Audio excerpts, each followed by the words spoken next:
Ginawa ng opisyal ang pagsasani-puwersa ng National Capital and Regional Athletic Association at ng PTV Sports Network sa naganap na MOA signing kahapon.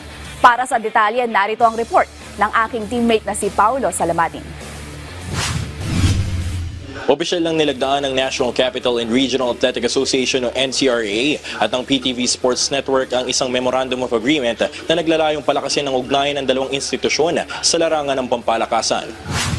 Nanguna sa naganap na MOA signing sina PTNI General Manager Oscar Orbos at NCRAA General Manager Badian Carnado kasama sina PTV Legal and Administrative Operations Head Attorney Pamela Parce at NCRAA Legal Counsel and Board Secretary Attorney Sam Viernes. Layunin ng kasunduang ito na mabigyan ng mas malawak na plataporma ang mga batang atleta mula sa iba't ibang paaralan upang maipamalas ang kanilang galing at talento sa pamamagitan ng live coverage ng mga magaganap na laban. I always go back to what sports is insofar as national building is concerned. The sports actually reflects what are needed in nation building. That's teamwork, unity, perseverance, focus on all the essentials that we need to grow a nation. So we are engaged in sports. It means that we are engaged in nation building. Masaya namang ibinahagi ni Encarnado kung gaano kalaki para sa kanilang liga ang makasaysayang pakikipag-ugnayan sa PTV Sports Network ngayong season.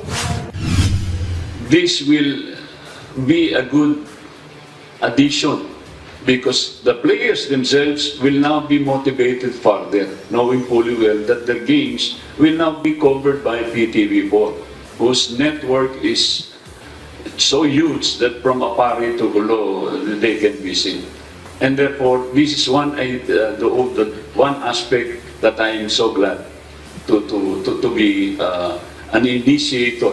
And of course, you know, it takes two to tango with your head, attorney or Oka or boss.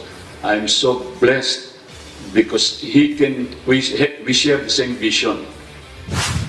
Simula ngayong season, mapapanood na mga laro ng 10 paaralan mula sa NCRAA. Tuwing Lunes, Miyerkules at Biyernes mula 6 p.m. hanggang 10 p.m. live na mapapanood sa PTV Sports Network.